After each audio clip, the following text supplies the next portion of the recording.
Welcome to Talk Spicy to Me, a podcast where two best-selling authors go rogue and talk all things romance. The good, the bad, the unbearably hot, and everything in between.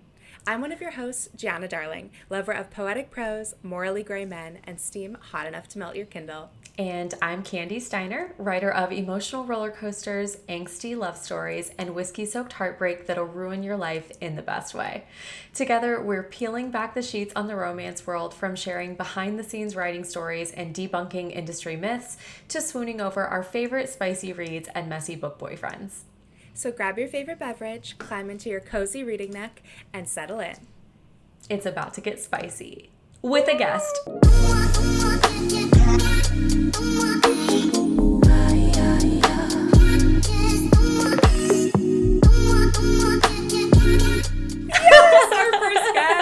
Oh my gosh, the way that I have been so excited for this guest, I have no control over my excitement. I'm surprised I'm not squealing right now. I am seriously so excited. I, all day long, have had butterflies, so I can't wait. Tell me everything I need to know. So listeners, just so you know, this is a surprise guest for Candy, so she has no idea who's here. So how this is going to work is I'm going to give her a little intro for our guest, and she's going to guess who it is that I brought onto the podcast today. Okay, so this is who we have today. Our guest is an East Coast girly who specializes in bone-melting spice, forbidden love, and the kind of men that gives the term daddy new meaning. She's I already hot, know who it is. She's fierce, and she's one of my best friends. Is it QB Tyler? Yes, it is! Yeah! There's Hey guys! Daddy! Hi. I'm so excited to be here. Thanks for having me. You look literally gorgeous. anytime. I know, she looks so good. You guys both do as well. Mutual I'm digging the admiration dark society. lip. I know. Yes, literally. She You know, pulls it off when I'm so on well. camera, I feel like at signings, I have to have a dark lip to make them pop. I love that. No, you I look love amazing. I am almost always like, if I don't have anything on my lips right now, and you can tell, because if I don't put something on my lips, they are the same color as my nipples, a very pale pink. You cannot tell them. Like, if I have the rest of my face done and I don't put something on my lips, it looks absolutely bizarre. So I applaud you both for the lip color. I need lip color and I need cheek color because otherwise I look dead. Because I have no natural flush in my cheeks or anything, so I'll just look like a zombie. And I don't want to look like a zombie for you guys. I want to look good for you guys. No, we dress up for daddy. We do dress up for always dress up for daddy. I can't wait. And this is the perfect episode, obviously, to have the wonderful QB Tyler on, because this episode's topic is all things spice. So we all write erotic romance, and we're gonna get into the nitty gritty of spicy scenes, things that we like to include to add a little extra heat in our books, and it's gonna be a good one because obviously, QB, you know exactly how to fire up a Kindle. I mean, Stop. you are like the queen. I am so Really. excited. Spice Queen is here to talk about spice, which I'm very excited about. It just felt Spice like Daddy. Spice Daddy. I'm just gonna call you Daddy this whole episode. That's fine, right? Honestly, when I put daddy anything, I was like, I'll bet Candy's gonna guess it's me. I love it. Our mutual love for daddy. It's so funny because, later on I have something on topic with this daddy conversation, which I think will be very appropriate for this. But let's jump into our spice report to get started.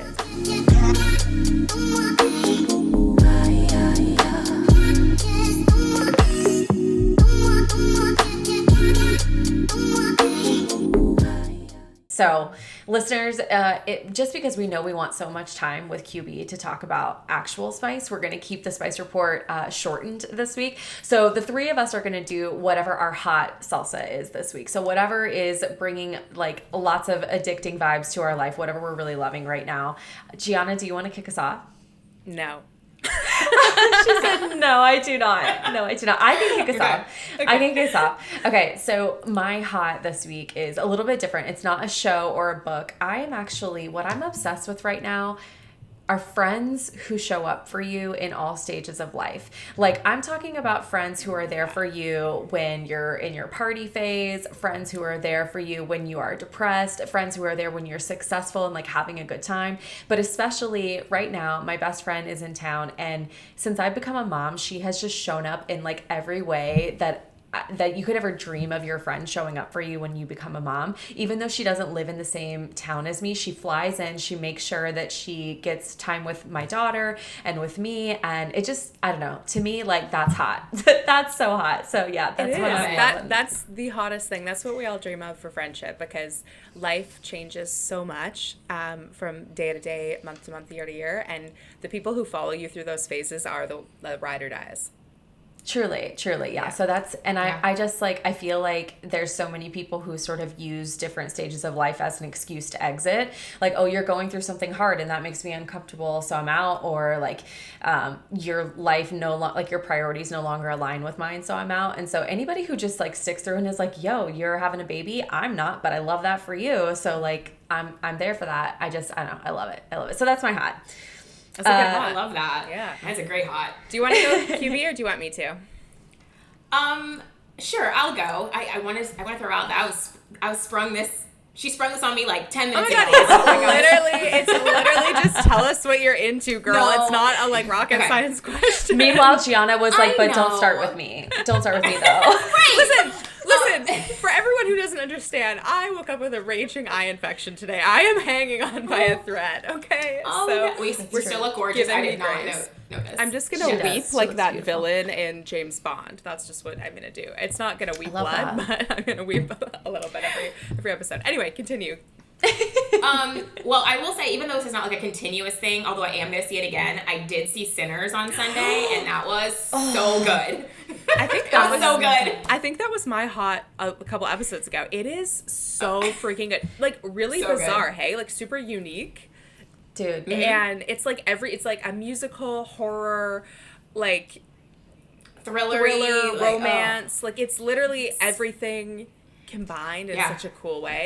Candy, have you seen it yet? No, because you have a baby. So Jack and I want to go so badly. We haven't had time to like get a date night out for that, because we've had date nights to Vegas and things like that lately. So it's been a little crazy. But it's on our list. And I actually, like, sometimes Amazon will let you rent the movie even when it's still in theaters, but they won't for this one. It's like, no, you got to get your ass to the theater. So I think we're going to go really soon, though. We both are dying to see it. It's well worth the trip to the theater. That's my hot. I love that. And also, just speaking of super, super fine, Michael B. Jordan in that is like, it's like 100 out of 10. Like, the spice level on him. Honestly, I didn't think I was such an arm girly. I always was kind of like condescending about men who always like overwork their arms. Like, whatever, arms are fine, but everything's better. His arms alone. Oh my God, that man is everything about that man. I know, and his voice. Anyway, so gorgeous. He's amazing. He could hit me with a car and spit on me, and I would say thank you. I'll take more. Spit in our mouths. That's a daddy. Yeah, that's a daddy. That's a daddy right there. Okay, well, my hot report is not nearly as amazing as Sinners. I think it is. So I've officially planned everything for my trip to Europe this summer. So I booked the last flights, booked the last accommodation. I'm so excited. I usually try to go to Europe once a year, but obviously with COVID, I didn't go for 4 years. So I feel like I'm still making up for it. Yeah. So we're going for 3.5 weeks, and we're going to Barcelona, Mallorca for a week. Then I have Rare London in London, the signing. And then we're going to Paris and Saint-Étienne-de-Crossey, which is where my French family lives in the Alps. Oh my God! What a terrible life you live. Honestly, I know, it's I don't super know how depressing. You stomach it. I don't know. It's like, how do I get through the day? But I'm so pumped. Oh my gosh! I just want to live in Europe forever. So every time we spend there, I'm just like whispering in my husband's ear, like, "Isn't this amazing? Listen, live here." Jack has become obsessed. He watches YouTube channels of couples that go over to Italy and buy these like broken down like ruins for like $20,000 and then like rebuild them and whatever. $20,000, girl. There's literally villages that will pay you to come live in the village, or you can buy a rundown house. Like, it is super for like $1 for $1, bro. There's a whole Netflix show that does this. It just came out with that remember that hot guy from Scandal with the big, large irises that, like, Olivia had a fling with, but, like, not the president? Yes, I do. That guy? Yes, I do. What's his name? He's You're talking about Scott Foley, are you? Yeah, I think that's him. Is it Scott Foley? Jake? Jake. Oh, yeah, yes, Jake, yeah. yes. Oh, okay. He's Okay. in this new... I'm like, Scott. No, his name is Jake. But Okay, I got love it. that you knew who I was His real talking name. about. His real He's name. so beautiful. He has really large irises, which like make you really attractive, and I just love his eyes. Anyway, he's in a new Netflix one where his daughter buys a house for €1, and he goes to like be a daddy and like make sure she's doing okay. I think we should all watch it. Aww. Homework for after this episode. Homework I for love it. everyone. I love it too. Okay, amazing.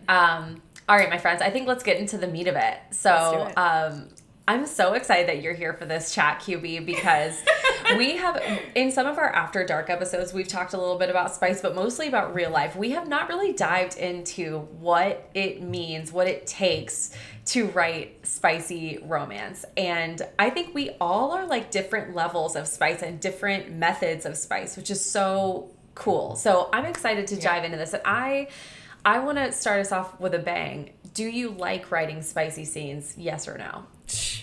I'll let QB go. Yeah, Yes. of course she loves it. Absolutely. I love it. It's my favorite part. Okay, it is your favorite part. Okay, I love this. Someone Or one of them. Sure. One of them. I Sure. feel like Yeah. for you, they just come like it's kind of like being on a playground. Like you can when you read your books, you can tell that you're having fun with the spice. Versus like I know some authors, they actually they have to go back in after they've written the book and add the spicy scenes because they hate them so much. I'm like, whoa, what is know. going on there? No. I know. Don't have that problem. To each their own. I went on an Instagram live last night, and the girl who was hosting it asked me this question, and she was like, "Wow, I'm so shocked. Most authors say they hate writing them," and I was like, "What?" Like, I We all really love enjoy writing writing them. them. Yeah. Yeah. But Yeah. I guess I could say, are they challenging? For sure, especially when you've written, however many books. Like, it gets challenging to write new, fresh, and make sure that it's different, I guess. But at the same time, I feel like every character and every couple is so different that like the spice is different because they're different. So it just sort of like you said, it just flows once you get to that point anyway. Although QB, you sometimes start us off there. So like you're like, bam, you're already in it. I do. I do love starting with a one night stand or yeah, I guess it's what they think is a one night stand, and then it grows from there. I do love that. It's so fun. It's so fun to just, and you're already giving the reader like something fun to like giggle and kick their feet over, and they are immediately immersed into your spice. So I think that is a great thing for the reader because they're like, oh, I got a taste. I already know there's going to be some good shit coming. Like, let me just buckle up and like dial in. Yeah. No, for sure. I got such amazing feedback from Our Little Secret, which was my book before The Nanny is Off Limits, because literally they hook up in the prologue and people were, and I like did not hold back. It wasn't like fade to black or like it was like one of the spiciest scenes of the book, and people were like, in the prologue. And okay, but this literally, I think I was talking to Candy about this. I have this theory that right now what's kind of trending, not like a genre or a trope, but what's trending is high heat. Because I think I've noticed lately people were kind of into the slow burns for a while. They were like, oh, if it's high heat right away, the connection's not there, blah, blah, blah. Now they're like, give me heat in the prologue, baby. Like, I feel like I'm a little nervous because I had a book, The Moon and His Tides, that did really well. And I think one of the reasons it did really well was because it was filled with spice. Like, it was filthy from basically start to finish. That book was deliciously filthy. It was so very, very dirty. And so the second book, which will be out by the time of this episode, but right now it's coming out soon, it's not as spicy right away. It's more of a slow burn. And so I'm like, man, are they going to love it as much? Because I really genuinely think people right now are hungry for the spice factor. And especially when it's done well. No, definitely. Yeah. I think they're going to be hungry for the spice, but they'll wait for it from you, especially because you've already established trust in the first book. Like, they know, like, oh, like, it's coming. And they're invested in the character. I personally can say, as someone who read that book, I'm invested in the characters and can't wait to find out what happens. Let's hope. But I do think that I'm happy that the high spice level is back because yes, I love definitely, it. Things go in circles and cycles. Like, I think you guys can probably remember when Book Talk kind of exploded in 2020 and 2021. That's what people wanted. They wanted spicy. That is where, a lot of my books kind of took off. People were very into Love Unexpected because it was spicy and taboo. Like, that was it. And then I think you're right. It did switch to like slow burns and like more angsty, and I'm glad I stayed in my lane because now we're back, and I'm like, we're great. Back. I missed you guys. Where you been? That's why you should always stay in your lane because you're right. It is cyclical. Like it's not like it might not be trending right now. It might not be, but there's always going to be the readers that want it no matter what. Like they're not following the trends. They just like what they like. And then B, sooner or later, sometimes it's also like a flash in the pan. Like it might only be a little bit that something's hot. So there's no point in chasing the trends because by the time you even get to them, I feel like they're almost over. Yeah, totally. Yeah. I do too. I know, like, my agent was like, do you have any, like, romanticy idea in your head? And I'm like, sure, but by the time I develop it and figure it out, it's going to be 8 years from now. So, like, I'll let you know in a decade. We'll hit the next cycle of romanticy. We'll hit the next, when it comes back around. Yeah. Okay, QB, my question for you is when you're writing Spice, do you have something that you do beforehand to get yourself in the mood? Something that happens, like, do you listen to music? Do you light a candle? Is there anything that you do to put yourself in the mood, or do you just like, can you sit down at a coffee shop and crank it out? It definitely depends. Like there are times that I can, like, especially maybe if it's like the last spicy scene of the book where it's like I know these characters like the back of my hand. Yes, I could be anywhere. I used to write at work on my phone, so like I could do it anywhere. If it's earlier in the book, I like to have like a glass of wine. I like to be like at my house, like, you know, in somewhere where there's like no distractions. And yes, so I have like different like methods. Dude, a glass of wine just unlocks some, like it doesn't even have to be multiple. It's fine if there are multiple, but just one just like unlocks something. I think this loosens it all up. For me, I sometimes have more than one glass of wine, but especially if I'm writing, because I write a lot of dialogue during Spice, I want my thoughts to be a little more uninhibited to make them a little, like, you know, I say some really nasty things in my books. Do, baby. So sometimes thinking about that, like, so, like, they don't come as naturally when I'm sober, but when I've had a few glasses of wine, I'm like, okay, I'm ready. Isn't that funny? Because it's like the alcohol lowers your inhibitions in those moments when you're going to have sex anyway, right? And then so to write it, it makes total sense that you're like, let's just get into this, like, uninhibited space. I am telling Absolutely. you, my husband doesn't drink, but he loves when I drink because Gianna and I were just talking about this, but I am like, I love to give a blowjob. Like, I enjoy it. It's like great. We both do. It is like great foreplay for me. Like, it gets me going. But there's a difference between like a sober, like Wednesday night blowjob and like a Friday night. I've been out with my girls. I am trashed on wine and just crash through the door. Like, he knows. He's like, oh God, here we go. Let's just say, I love it. Let's just say one is like more methodical and the other's a little messier. Yes, that's exactly it. One of them I'm very demure. The other one, I left all my class at the door. Like, it's gone. 100%. It's gone. You checked that bag and they lost it at the airport. Have you guys ever had a moment where you're having sex or like giving head or being like someone's giving head to you and you have this moment of like, I need to lock this in because it's so hot. I have to figure out a way to write this. Like, you know what I mean? Like, where you want to capture, like, the feeling or, like, they say something hot or do something hot and you're like, I didn't even realize that was hot. Let me mark that down. I'm going to do a part B to this question because, yes, I have. And I actually have, right after sex, whipped out my phone or computer and written. Have you done that? I've done that. I've not gone that far, but I love that. No. That's like, excuse me, sir. Yeah, pause. Time out. We can cuddle after, but... No, he can cuddle me, like, while I'm writing. If he wants to, like, you know, put his little head on my knee or something and cuddle, I'm just going to get to work. Mama's inspired. And he's always like, take your time. Did my job. Yeah, did my job. Inspired you. Pay me royalties. And I'm like, okay, let's not go that far. QB, what about you? Have you ever had a situation like that where you're like, oh, damn, like, that was hot? For sure. Absolutely. And, like, I've said this during signing panels, so this is going to be, I guess, memorialized on the internet, but I am also a fan of some self-help before I write a spicy scene, and then, like, that feeling can come and you're like, okay, no pun intended. Exactly. So I've definitely been known to do that as well. And like, if I've had a glass of wine, plus like the things you're thinking when you're like, anyway. By the time I'm done writing a scene, like when I'm done writing a scene, I am ready for self-care. I'm like, okay, I did my job. Now I have to go do myself because that's where we're at. If my husband is around and available, great, I will utilize him. But like, if that's not the case, I'm not, because the thing is like, it's part of the story, right? Maybe it has emotional layers and yada yada, but at the end of the day, it's sex and it's hot. And like when you are thinking that hard about what's hard and what's soft and what's wet and what's swollen and where it goes and how it feels, like it's impossible for your brain is not just going to be like, well, like let me just write this as if I'm writing them like walking down the street. Like absolutely not. You are in it. Oh, no, completely. I've literally called my husband home before. I've been like, listen, if you are feeling like you want to come home for lunch, then I'm feeling like I want you to come home for lunch. Or he's actually been like, he's come home, I haven't even said anything. And he's come home and I've kind of like tackled him. And afterwards he'll be like, so you wrote some spicy shit today, eh? I'm like, yes, I did. Like, want to talk about that scene that you wrote?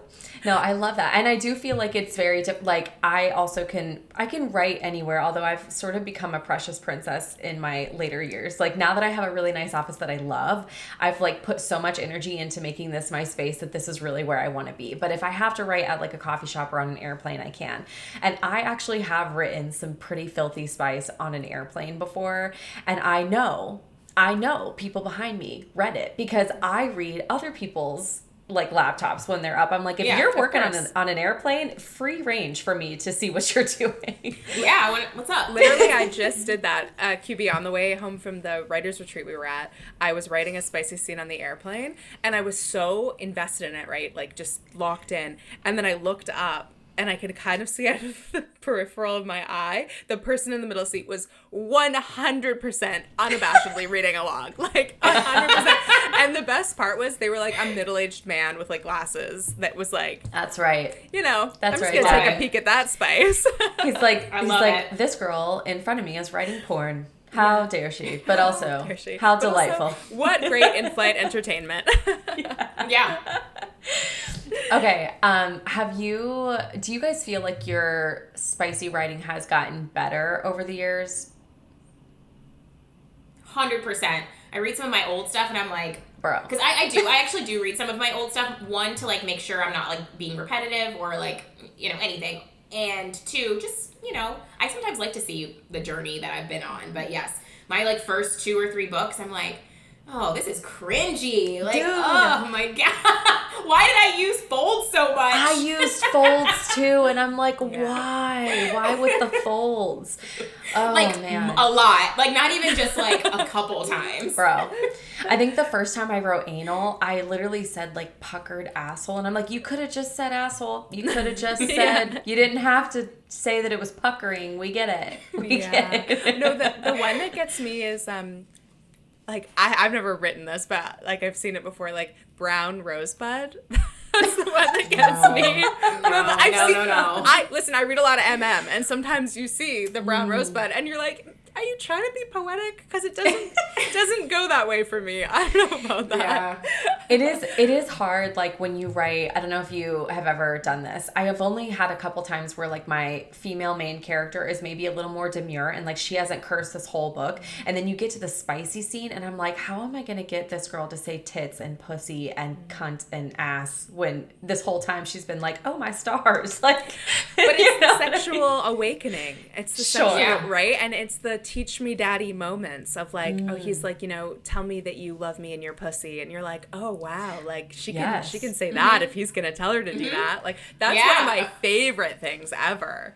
Yeah, and or like when the like say it, like I want to hear you say it. When he's like not letting her back out, he's like, no, like use your words. Like, do you want to come? Then you're gonna tell me what you want. It's like, I do love it. Use your words. Yeah, use your words. Okay, I think this is great though. Like, what are some of those sayings that do it for you? Like, obviously, use your words. We just brought up. Are there any others that you're like, when this happens, whether I write it or read it or it happens in real life, I'm like, yes, please.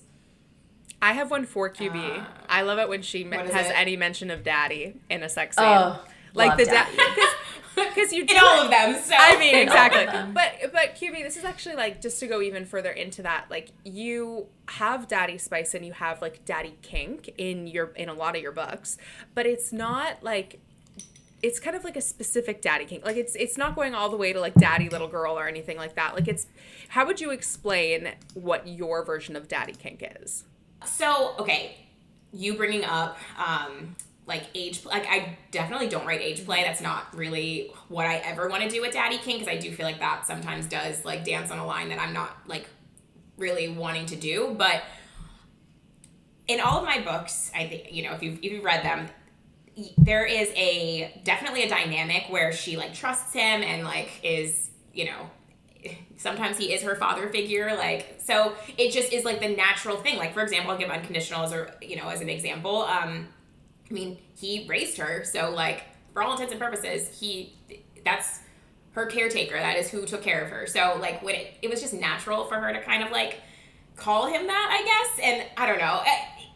That was my first Taboo book, so like I was a little unhinged, and then it just kind of worked. And then obviously I've written dad's best friend's dad, stepfather, so like it's just natural for her to say like daddy, for it to slip out. And you know, I definitely there is a little bit of a power dynamic, but I always want to make it very clear that she's the one in control. She is the one that has all the power. Yes. She's the one that's usually come on to him. Like, even though he is older, she is the one running the show.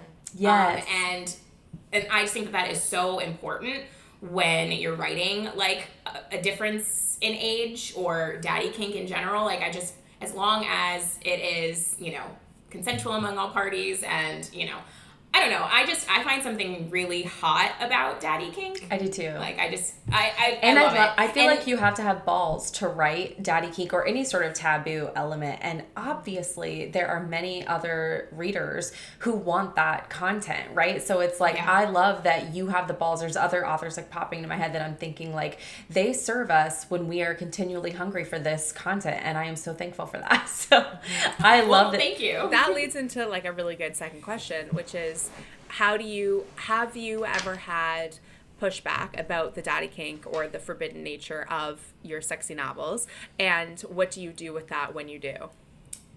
Like readers pushing back, or like just people in general? Yeah. I mean, there's definitely like I've said this so many times. Like, I read my Goodreads reviews. I'm fine with it, and that's really the only time I see the like, this is gross. Like, I've seen I'm going to hell. Like, I've seen stuff like that. As far as like on Instagram or TikTok or Facebook, I have been really lucky to kind of either avoid it or just like it's so minor.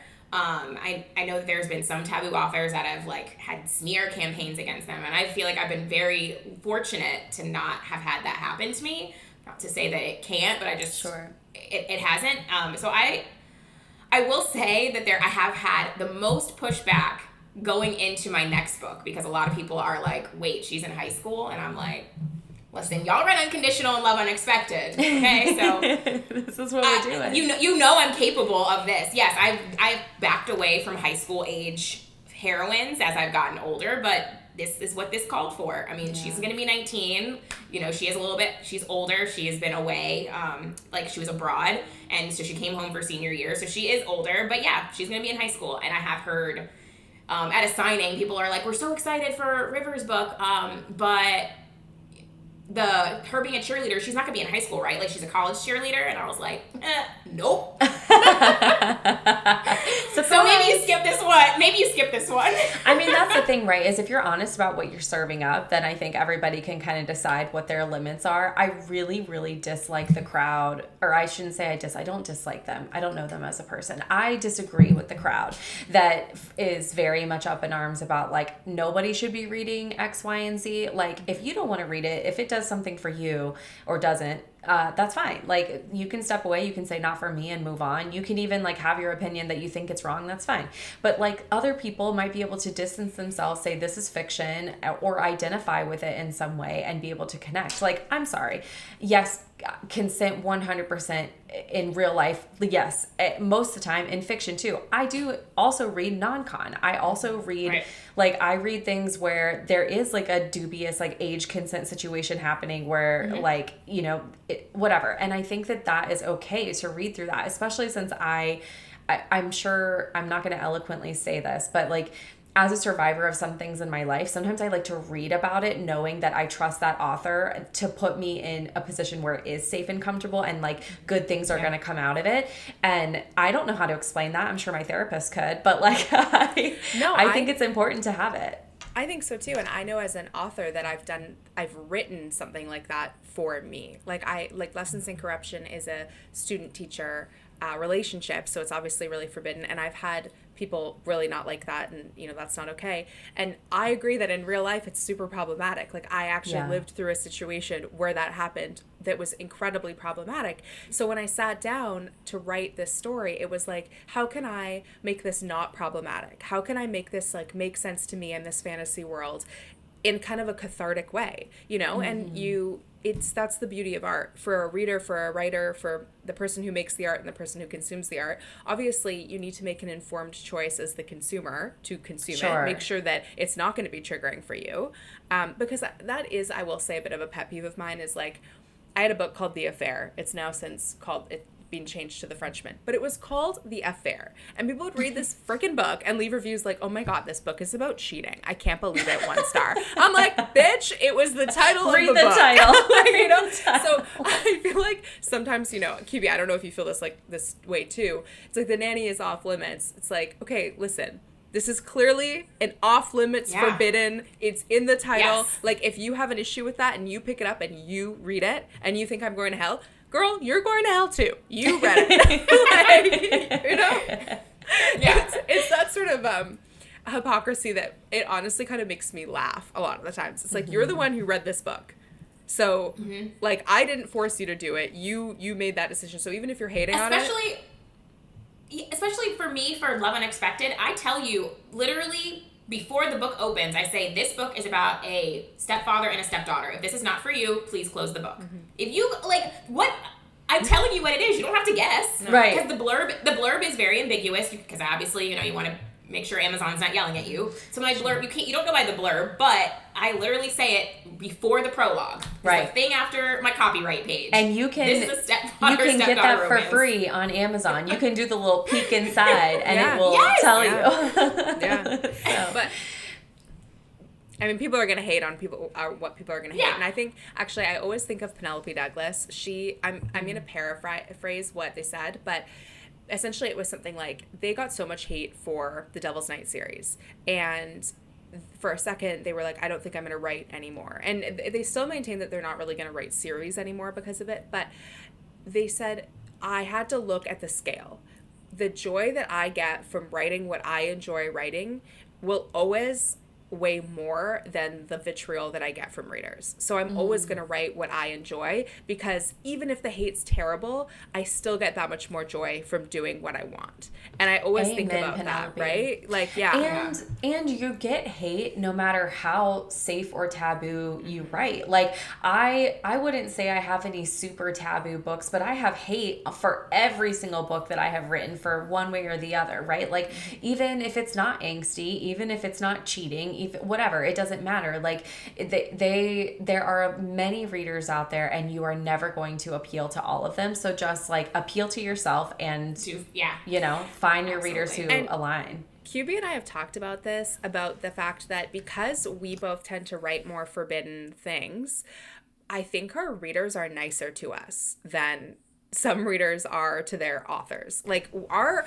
readers are like QB's like, yeah, she's gonna be in high school, and most of our readers are like, hell yeah, baby, let's go. Right? Like, versus it's like, if you had like a small town author, right, that usually writes like single dad, and now they're like, yeah, the heroine's in high school, the readers would be like, oh my god, like, take her children away from her, like, lock her out. So oh my god, dude. And listen, it's nice to have that. I also think, like, it depends on your headspace so much of, like, this specifically, like, the age gap and the, like, someone being in high school, someone not being in high school, because I do think, from my experience of talking to readers and other authors about this, if you are a parent, especially a parent of a kid in high school, it, like, trips your brain like a circuit, and you are like, now all I can think about is my child, and I'm thinking about a man who is my friend with my child, whatever, and it just like you're like immediately no, right? Mm-hmm. Whereas anyone else, right? Like if we're not parents, or maybe we are parents but our kids are not that old or whatever, we're probably, or at least I know I'm thinking of myself as a high schooler, and myself loved older men as a high schooler. Right or wrong, I don't care. That was my vibe. Like I thought that older guys were hot. I think so many women do. Like whether you're 18, 19, 20, if you meet a guy who's 25, 30, 35, 40, whatever, it doesn't matter.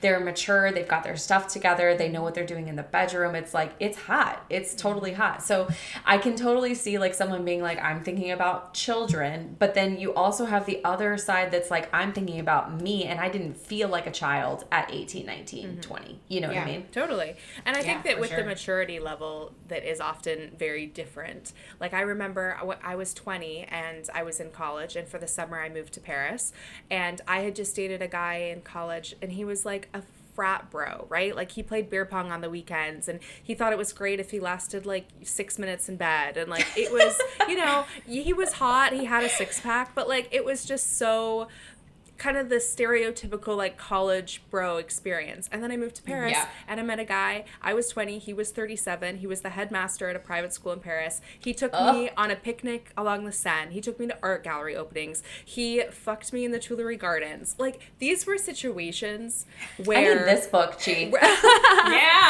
I'm ready for that. I was like, my husband would not like it if I wrote that book, because he still always forgets that guy's name. He'll like just throw out a random name, and I'm like, you know what his name is. But it was pretty hot, and that's the difference though, right? Is like as a 20-year-old woman feeling so sophisticated and mature and wanting more than just frat parties basically, that's why that's so appealing. It's like that idea that you feel like an adult, so why isn't the situation around you more adult? Why aren't you having adult conversations with the person that's supposed to seduce your mind and not just your body? Like I think that's why the age gap thing is quite appealing in that way. Yeah, absolutely. Yeah.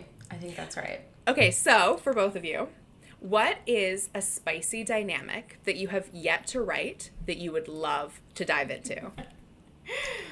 Oh, I have not written a threesome with two men and a woman yet, and I am dying to write that. So the closest I got was in the Palm South University series. I have a character named Jess who ends up trapped between two brothers. She like used to date one, now she's dating the other, and now the other one's back in her life, and she's like, it's a whole mess in real life. And I write a scene where she's having a dream about them both fucking her, and then wakes up and is like, oh my God, I'm screwed.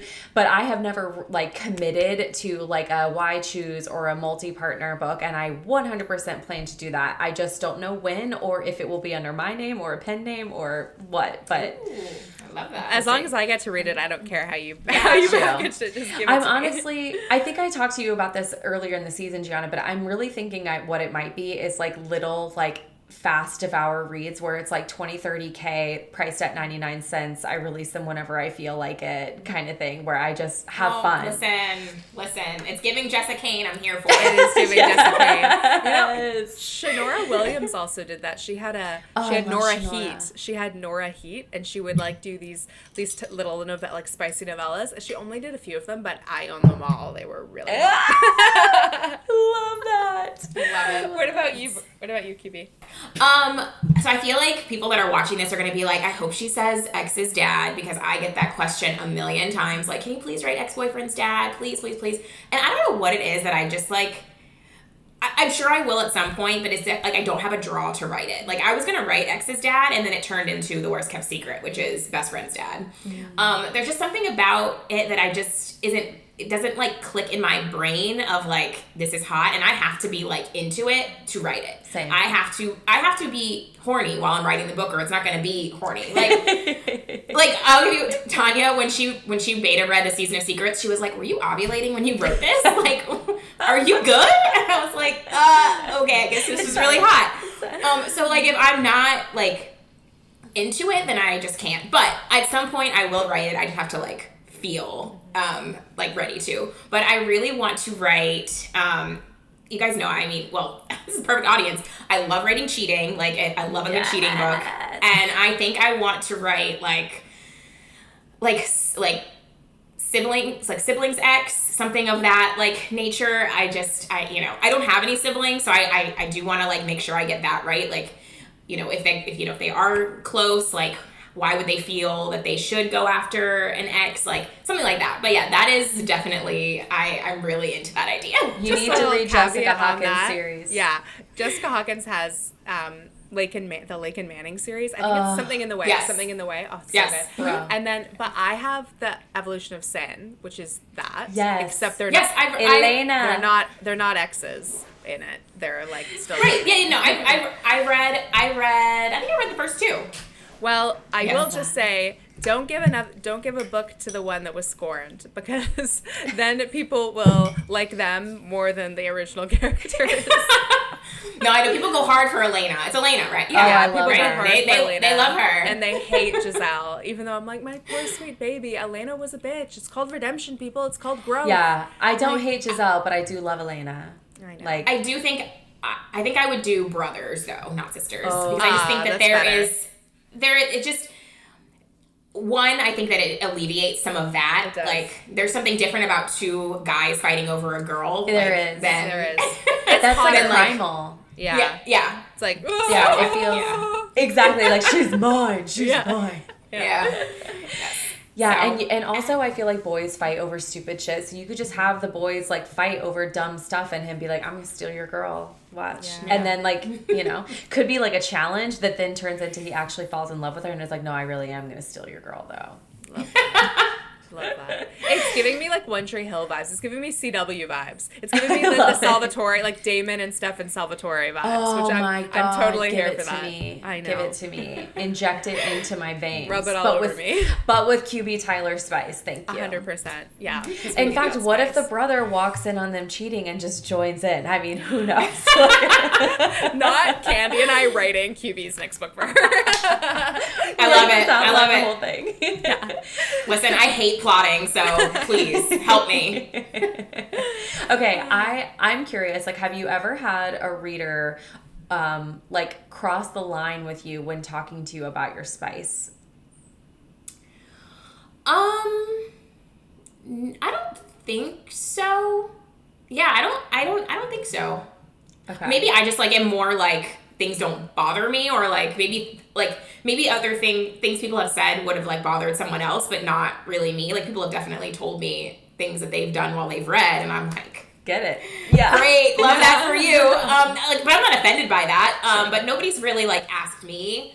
I have seen like at panels where people have like asked other authors like, oh, like, are you doing this with your husband or Yes. like whatever? But I guess with me, they're like, well, we're not gonna ask for that. So Well, I was more curious, like, if it bothered you or if it went over the line, if someone comes up to you and is like, I don't know, like, oh my God, I love this book so much. Like, I masturbated 3 times to it. It was so great. But, or if you're like, yeah, no, get it, girl.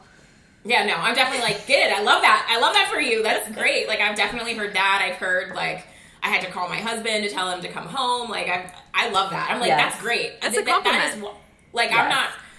I understand the level of spice I'm writing. People aren't reading it stone faced. Like I love Totally. that people are like enjoying themselves reading it, exploring their sexuality. Like I love that. Yes, tell me all the things. I think my favorite compliment comes, and I hate that it, like, I don't mean it, like, not that it's not validation from a woman, because it is, but there's something about when a book husband at a signing will be like, thank you for writing these books, because it has like lit up my sex life with my wife, and I'm like, you are welcome, sir, and I hope you've Yeah. enjoyed them too.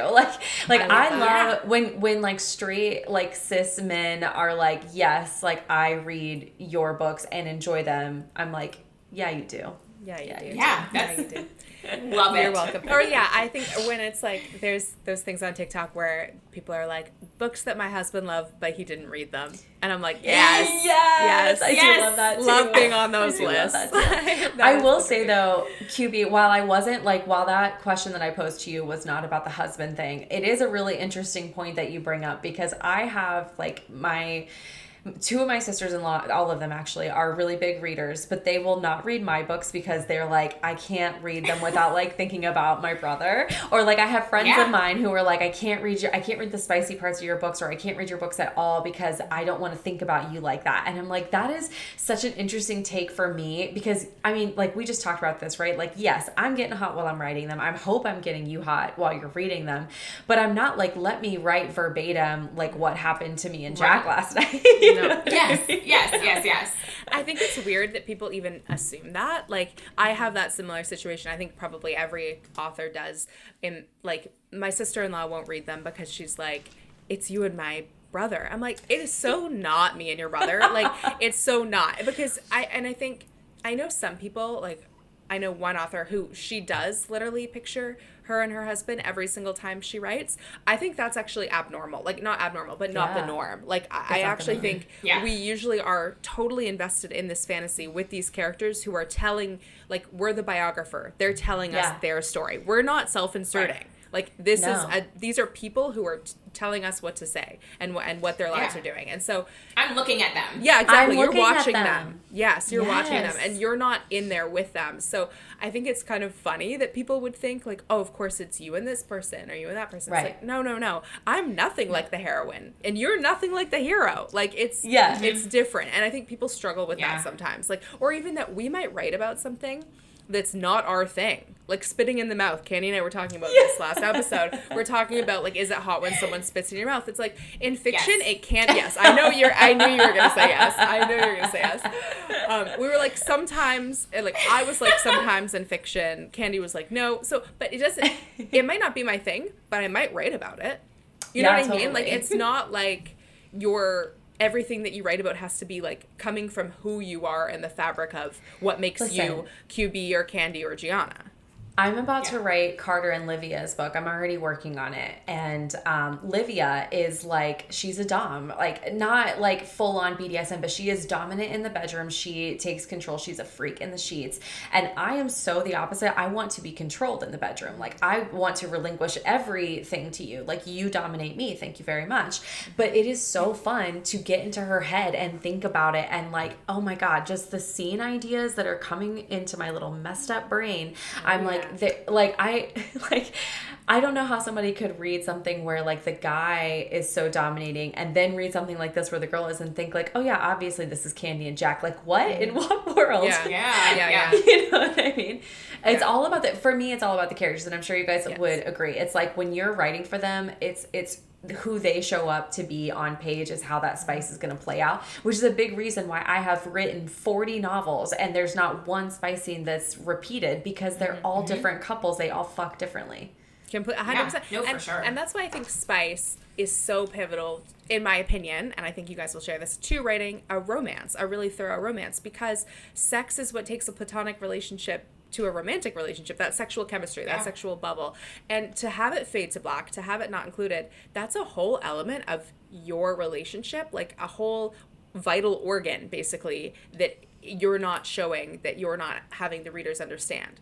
And so much happens in these spicy scenes, like the vulnerability, the growth, the connection. And if you exclude that, you're missing out on, like, a key portion of who these people are together.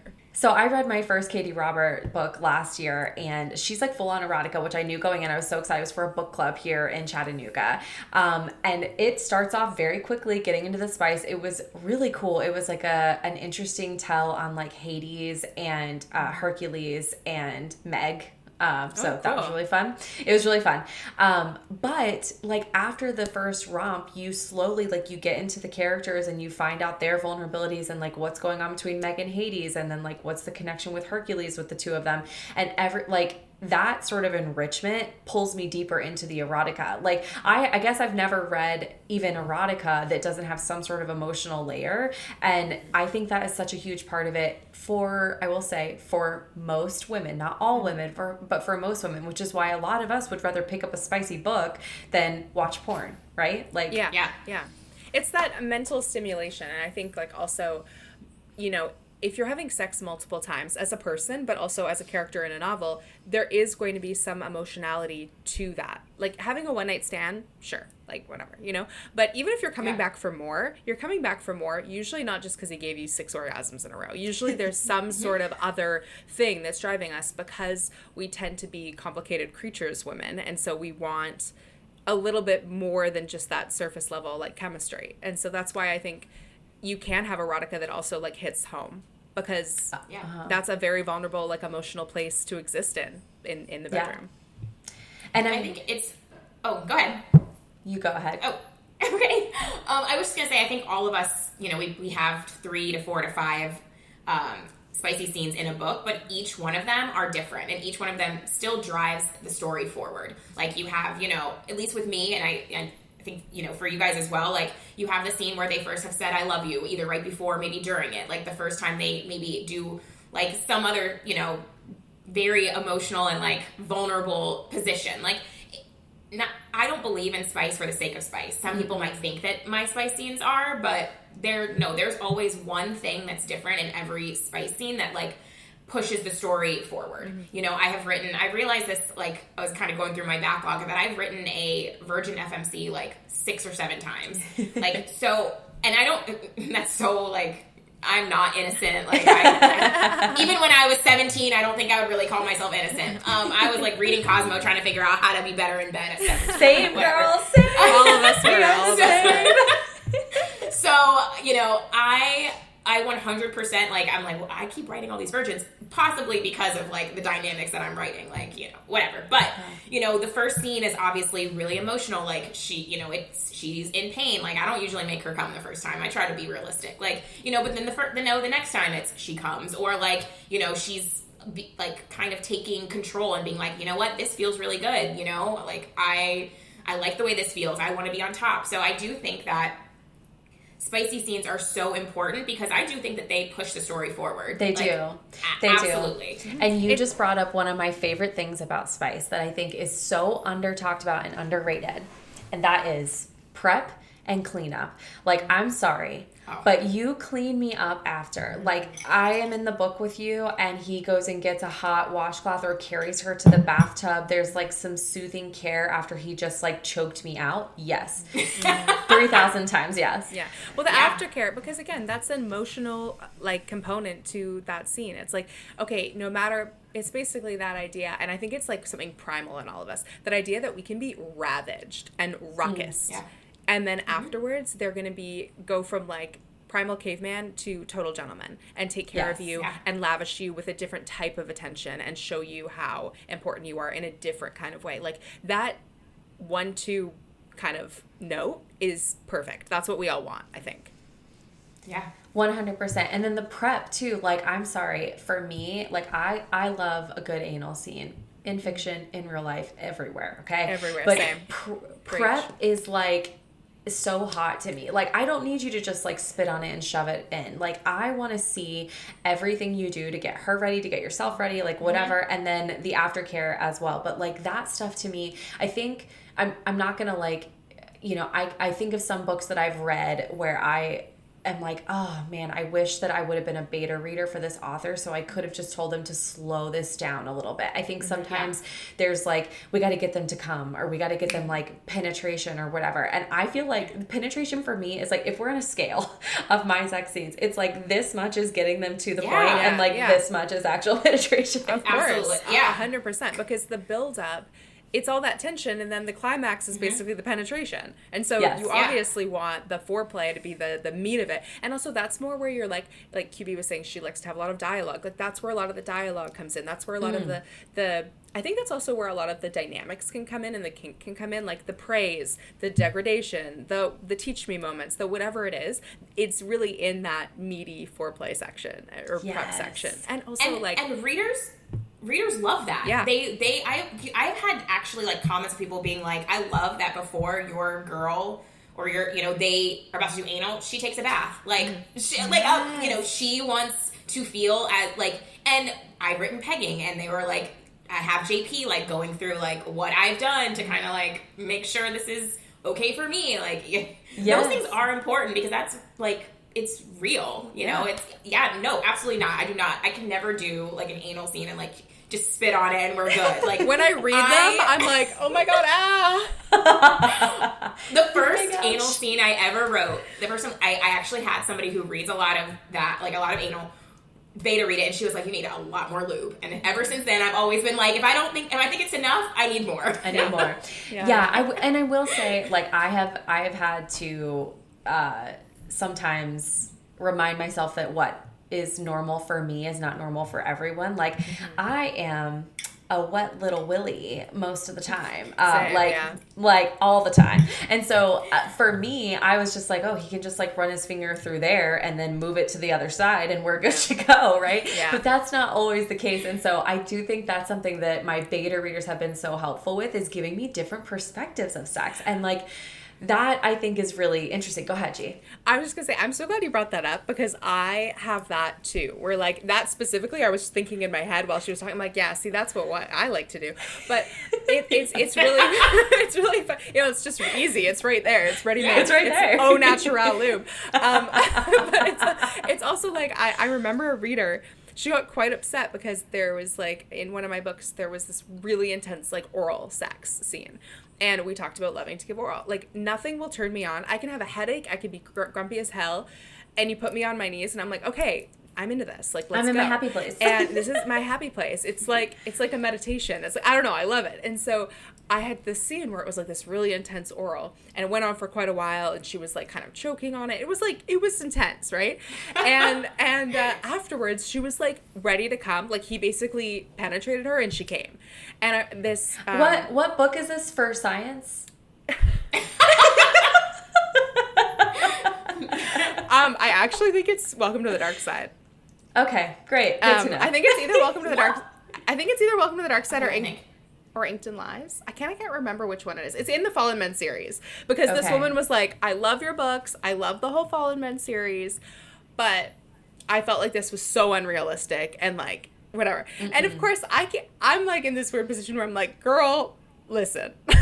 Listen, it do happen. I know that it can happen. Trust me. Have you ever had those situations? Because I know I certainly have, like, not just in that specific instance, but in many, where I'm like, I know that this happens because this happens to me, but it's like one of those, like, do you say that, or do you just let them have it, or how do you deal with that? I don't know. I don't really get I will say the spitting in the mouth thing, that is funny. Like, people that are like, that's gross, or like, I don't like it. I'm like, okay, well, I like it in real life. So I don't give a fuck. Yeah. Like, I mean, I'm gonna write it in a book because, I think that is, like, obviously it's not every time, and it's not like, like we're just chatting, you know, today, and right. No, it's definitely, and you know, and it plays into like daddy kink, and like, anyway, so if anyone that like would say that to me, like, oh, like that, like, who likes that? I would be like, me. Okay, I do. When we were talking about it, I feel like, well, I don't want to ruin the After Dark content, but I will just say that we went at length talking about like why we either love it or hate it, or in what specific situation. And I do think that alcohol being involved changes it for me. Oh, yes. Like, you know what I mean? That's hot. That's hot. Yes. I have a scene in Quarterback Sneak. It's one of my favorite scenes. It's at the end, actually. So like everything's already wrapped up, but she's a pole dancer, and he asks her to like dance for him, and she does, and like does this whole little sexy bit, and then she basically is like, you're gonna like eat me out or whatever, and he does, and he's so turned on from watching her and her being aggressive and him going down her that he comes without anybody touching him. Like, she doesn't touch him, he doesn't touch him, and he just love whatever. To see it. And there were so many readers who were like, this is so unrealistic, and I was like, I don't know how to tell y'all that it's not. Though. No, it's not. It's not. And that's what's so funny. The norm? No. Like, of course it's definitely. I almost think it's like, it's kind of like a kink shaming, like to say that it's not realistic, because something is realistic for everyone. Like, even if it's the most unrealistic thing. Like, even if someone's like in Friends, someone might be turned on by sharks. Like, you don't know. Like, there's always something that turns someone on, or there's some instance that can happen between a couple. You don't know if that's unrealistic. It might be to you, but it's just like anything else. Like, we all live different lives. We all have different things that we like. And so I think it's important to be, not to like attribute like that's unrealistic, that's abnormal, that's whatever, because right. you know, and I also sometimes wonder, I don't know if this is fair, but like I wonder how great, we're all romance writers and we all have very wide open door spotlight shining on the bedroom scenes. Yeah. So you would think, yeah, our sex lives are probably decent, that we're horny enough or whatever to write those kinds of things. I wonder about readers sometimes. Like, maybe they don't have that. Maybe they're not that horny, or maybe they don't have that rich sex life. Maybe that they're wanting to read this in order to create that fantasy for themselves, and maybe that's where they get, like, these ideas of that's not realistic or that would never happen. You know? I mean, I can tell you, I came into the romance world when I was in a terrible marriage with a very awful sex life. And so I was reading these romance scenes, like, getting my glasses out, zooming in, like, excuse me? And I've always been sexual, like, way too young, my whole life. And, like, I've always enjoyed sex. So I don't want to say that but it was just, like, he was not really bringing anything to the table. I was the one reading Cosmo, doing all the research, being like, how do I be better? And it was like, girl, you've already surpassed, like, what is he bringing to the table? Nothing.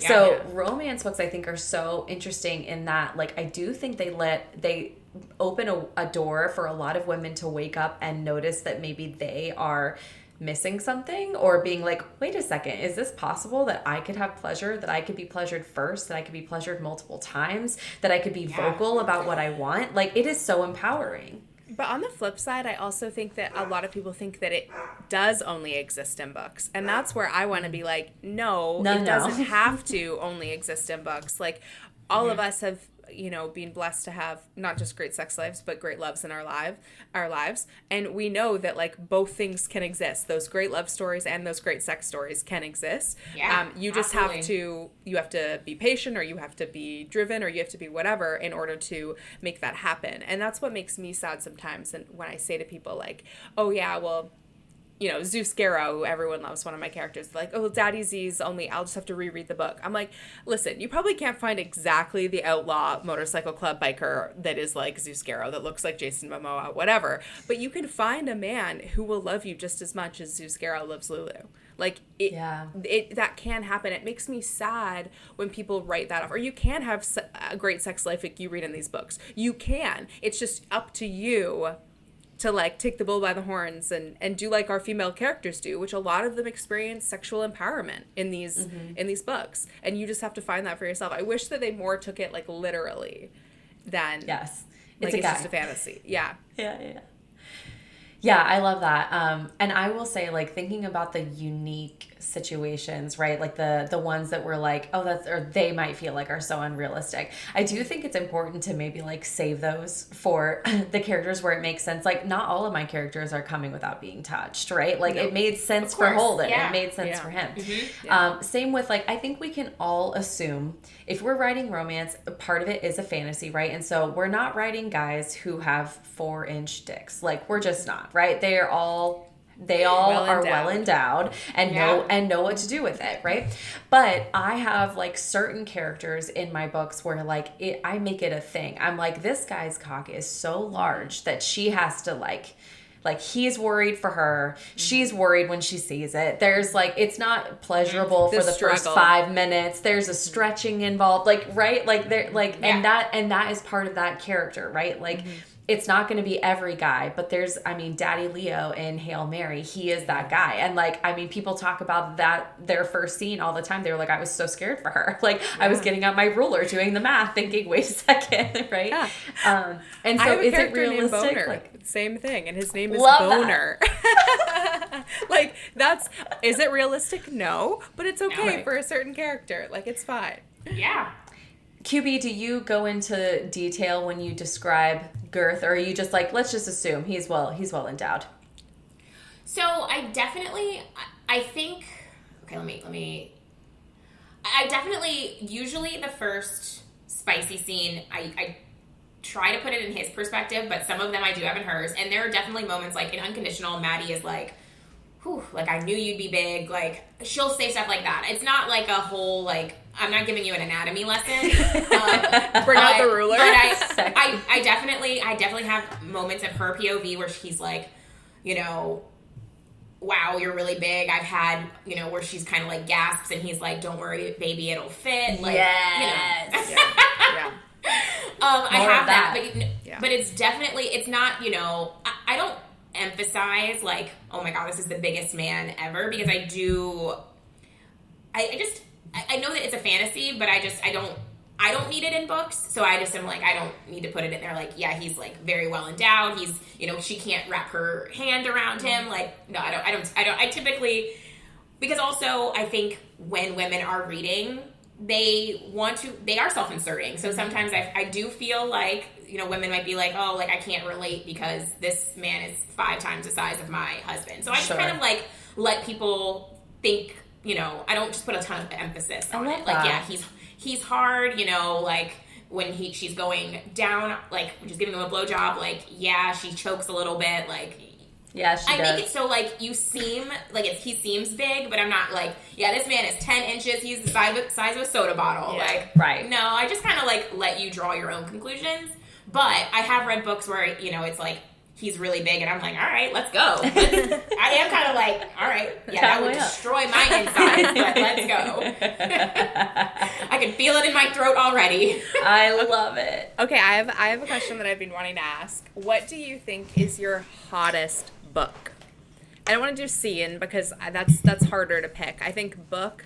What is your hottest book to you? Oh, that is really hard. That's a tough question. That's a pun intended. For me, it's definitely in my Kings of the Ice series because I have gotten a lot more mature with these spicy scenes. I think just because they're professional hockey players, so I'm like, they're bringing it all to the table. Yeah. So I'm going to say Watch Your Mouth. There were just some really hot scenes in Watch Your Mouth. And that whole book, like, there's a lot of tension and forbiddenness and we can't. And then it's like, fuck it, we're on a road trip. We're going to do it as much as we possibly can.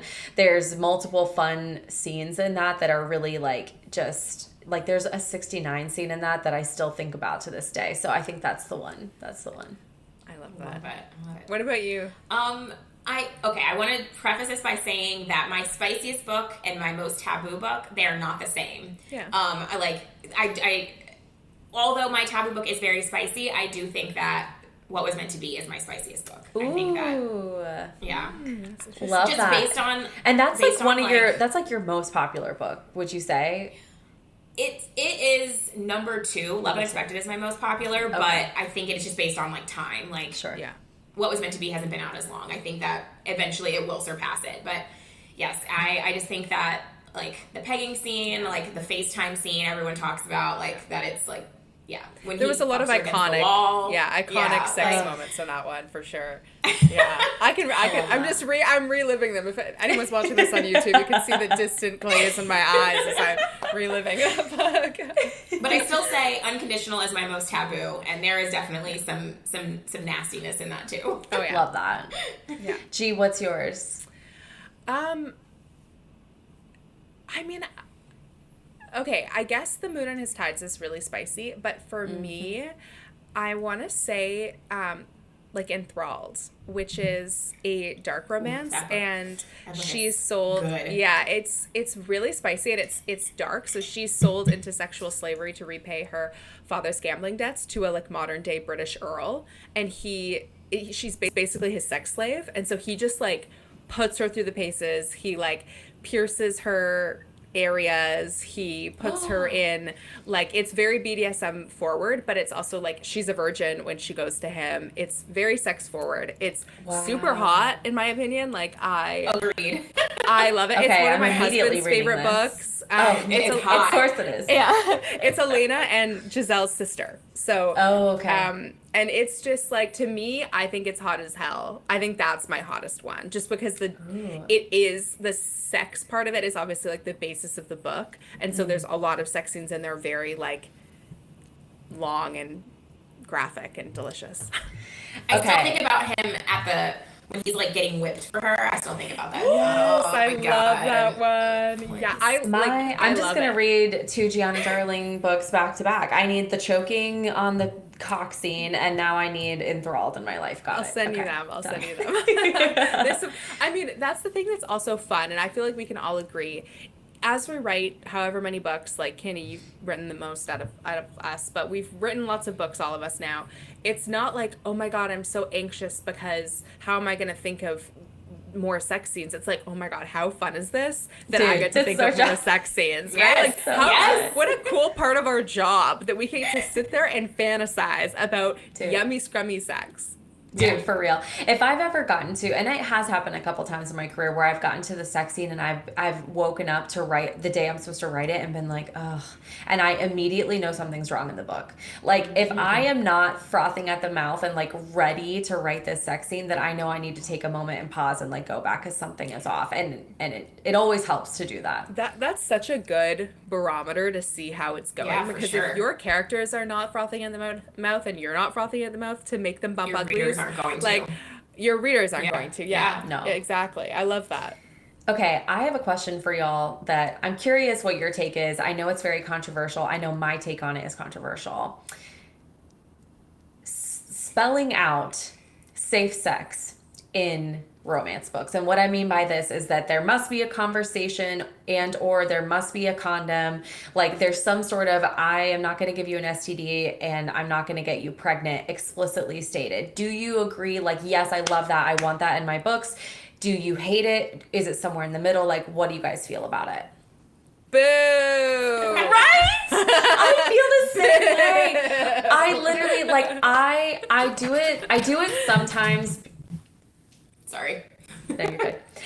I do it sometimes when I feel like it's necessary, when I feel like the characters would say it, especially like in a college age romance. A lot of the time I'm like, this is probably like a conversation they should be having. But like in real life, for like most of my life and my friends and whatever, it's like, I know it's not the most responsible thing, but it's not always a conversation that happens. Like a lot of times these conversations happen afterward when you're like, oh shit, whoops.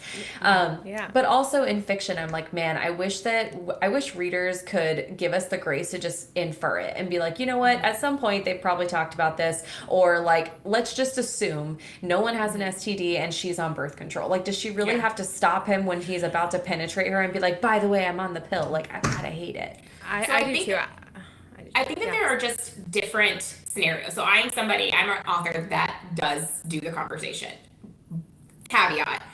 Not on everything, not on every time, like in Our Little Secret, because it's a one-night stand, they're drunk, they just go for it. But like, okay, I'll give you, did I do In the Days Off Limits? I'll give you an example where I do. Like in Keep Her Safe, she just realized that her boyfriend's been cheating on her and she's about to sleep with her bodyguard. And there is a kind of a little bit of a conversation, like she's like, he slept around with half of Hollywood. I don't have anything. I'm good. Like, I do feel like there are times that a conversation is needed. And what was meant to be, he stops her. Like, he's about to enter her with no condom. And he's like, I don't want to fuck you because what if you're pregnant right now? And I fuck you and then you don't know who the father is. Like, I do feel like sometimes for the story, there are times that you should have a conversation about condoms, birth control. Yeah. Mm-hmm. It's not, I don't do it just for the sake of like, oh, we're like, just to make sure. For me, it is always because there's cheating involved and you don't want to get pregnant, like things like that. I have absolutely been like, we need to have the and it's usually like, I usually do it within like 30 seconds. Like they're about to do it and they're like, let's take a second, let's be responsible, like just for a second. And I probably will continue to do that when it's necessary, but I also do understand, like, let's just all pretend that we don't need condoms because please. And I mean, I don't think I've ever, I have, like the first time with a one night stand, I did use a condom, but like for the most part, I'm like, nah, we're good. In your story, caveat. In your story, caveat. Yeah. But I want to qualify. I was saying boo to the idea that you always have to have the conversation. Sure. Because I don't like that. Because I agree that I think it has to be situational. And I think like, okay, is she a virgin? A conversation should be had about certain things. She's a virgin. But if these are two people who are like in their mid-20s or 30s or whatever, and they've had established sexual histories and whatever, can't we just assume that they're mature enough? We don't have every conversation couples have on the page. Can't they just have had that conversation at dinner and we didn't go? Like, for sure. Like we just to disrupt the flow, of like a sex scene, or of like that tension before a sex scene, to be like, by the way, ma'am, can I see your blood work? Like, it's just not always super sexy. And I think that also, like, I would hope that people reading this, because I've seen before, like, you know, it's not establishing good practices to not have authors include this. It's like, listen, I'm not reading a sex health manual. Right. Hello. Like, your responsibility. This is your, if you are taking this as a sex health manual, God forbid, okay? Because there's a lot of things that they would do that that are not hygienic or not safe or whatever. That I'm okay with having them do in my book, and I wouldn't do in real life. Right? Like, I've never written it, but the like gun up the coochie, like, if you're taking that as a how-to manual, just know you should probably sanitize the gun. I'm just saying. Like, we don't need to talk about how you're going to sanitize it or not load it, but let's hope that it's exactly. But I do think, I think you bring up a really good point though, QB, because I have had some books where it's actually kind of hot when they have the conversation. It's like they're in the moment, and it's like, I want to fuck you raw so bad right now, but like, I just need to make sure we're on the same page, right? I guess, you guys are both on the same page with me, where I do think it's important. I do understand why in a lot of books it's necessary that we write, and like it does. It's a conversation for certain characters that needs to happen. I just wish there wasn't so much of like the assumption that if two characters have sex without a condom, that like she's gonna get pregnant, or that someone's gonna get an STD, or like that it, what is it about that takes a reader out of the moment and makes them feel like it's unrealistic? And again, it could be, like we talked about earlier, their experiences, right? Like maybe the one and only time they ever had sex without a condom, it went sideways, and they're like, oh, this person's fucked. Like, I don't know. But I do wish there was just more nuance around it, and not so much of a like you said, a responsibility held over the author's head to be like, well, you have to promote safe sex. Like, well, do I? Because I kind of just want him to shove it in her. Like, I just had an instance where I wrote book 1 in a duet, My Dark Fairy Tale, and at the end I had probably only 3 or 4 comments from readers, like either in email or on social media, being like, I think she's going to be pregnant in book 2 because they didn't discuss birth control. And I'm like, they're adults. They discuss birth control. Like, she's not pregnant, okay? She's not. And they discussed it off page. And so in book 2, I had to add something like a throwaway thought by one of the characters, like, oh yeah, like she's on birth control, but whatever. Because I'm like, just to cover my bases, really. Yeah, right? And no, she's not there to calm them. Like, no, she's not just has fertility issues and she's not getting pregnant and they're raw dogging it and they haven't had a discussion. Like, obviously. And I would hope that, as women, we are in control of our own birth control or lack thereof, or whatever it is that you want to do, and that even if you don't have a conversation with someone necessarily about it for whatever reason, that you are in control of what's going on for you. Yeah, for sure. I think it's basic.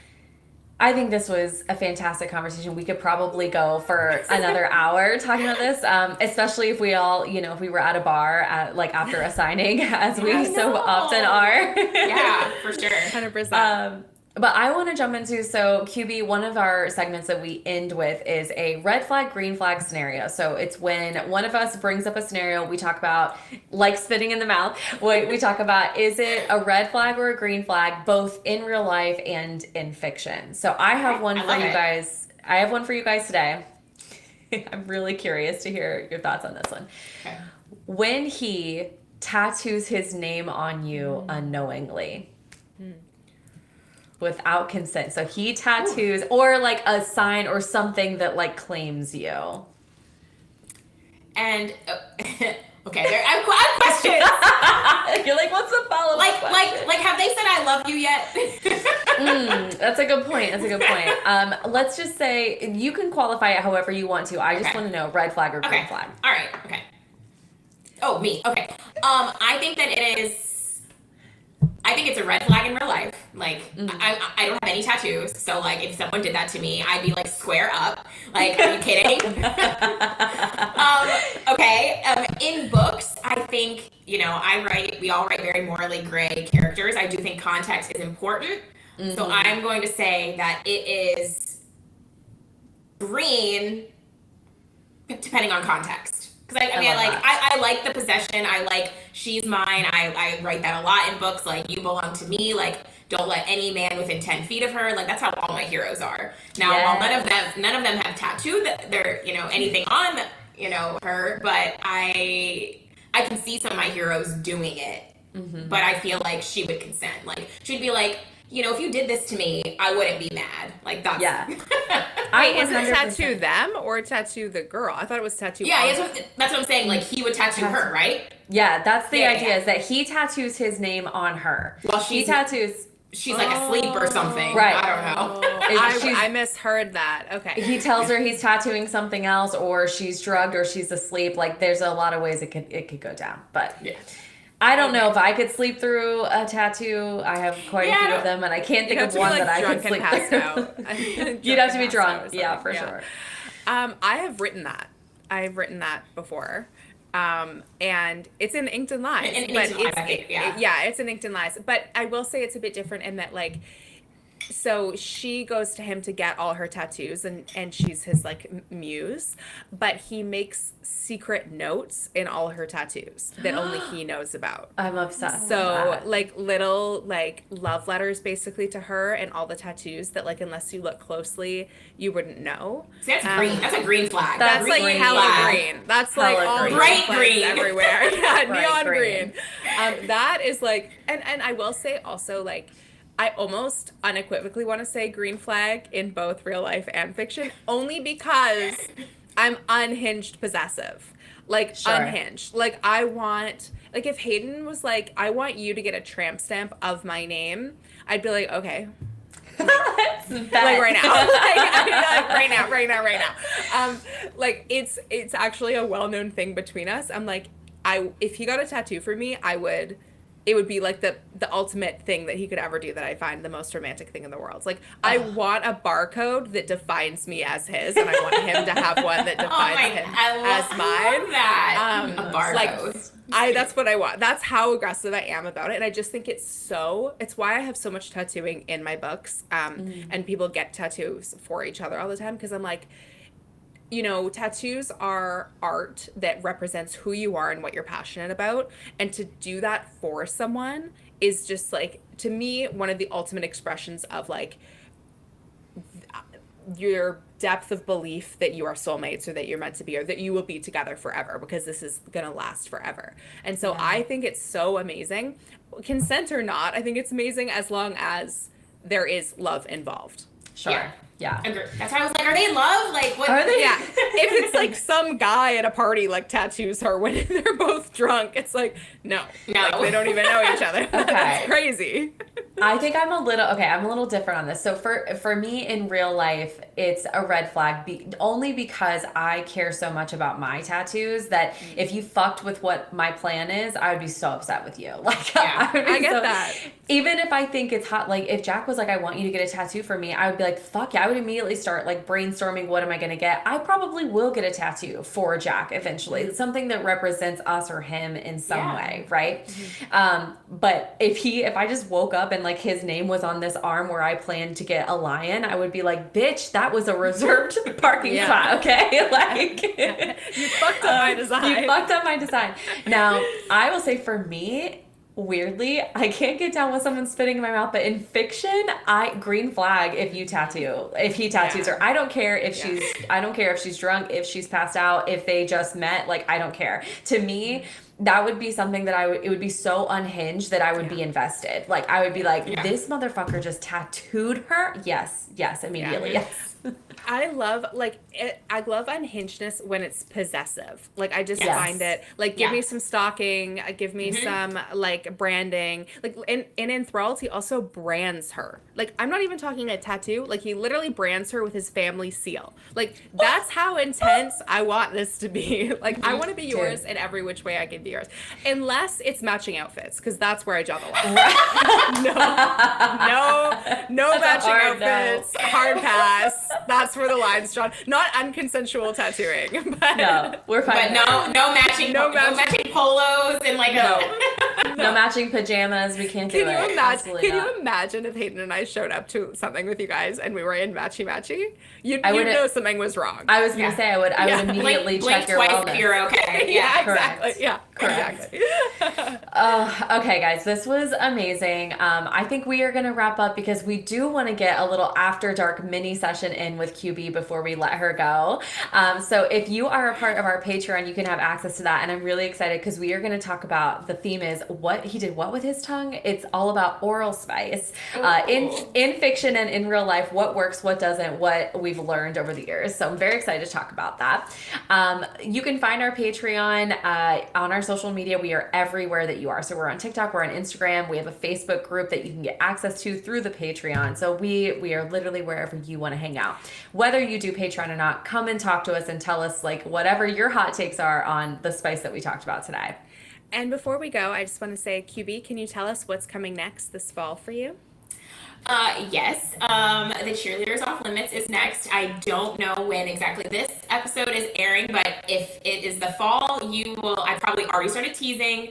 The cover is probably already out. You guys probably already know the narrators because all of those things are in the works currently. So, that is what's next. If you don't know exactly who that is, if you read The Nanny is Off Limits, it's his younger brother. And River, give him to me. Can I call dibs because I'm here first? I want it known that River is my man's. He's my man's. And then he is a good time. QB, where are you if our readers want to connect with you more, if they're excited about your books and your content?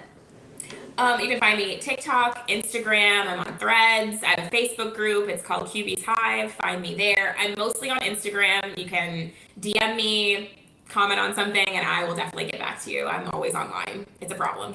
I love it. Well, I am, first of all, you are our first guest. This could not have been a better first guest episode. It was so lovely to have you. Thanks for popping our cherry in such a spicy way. It was great. And I just adore you as a human being. Like, we have gotten the chance to spend a little bit of time together at different book signings. In fact, at Book Bonanza 2023, I think I latched onto you and was like, I now am going to just imprint upon you. So we all met E.L. James together. We did. That's right. We were like, be cool. It's gonna be okay. And she was lovely. She was great. So nice. She was great. So just thank you for coming on and for sharing your time with us. And listeners, if you have not read QB Tyler yet, you absolutely must. Definitely go pick up her books. You've heard teasers of many of them today, so definitely go grab whichever one stuck out to you. Yeah, I love you, QB. Thanks for coming on. Thanks for having me. It was so fun. Bye. Okay, we'll talk soon. Bye, guys. Bye.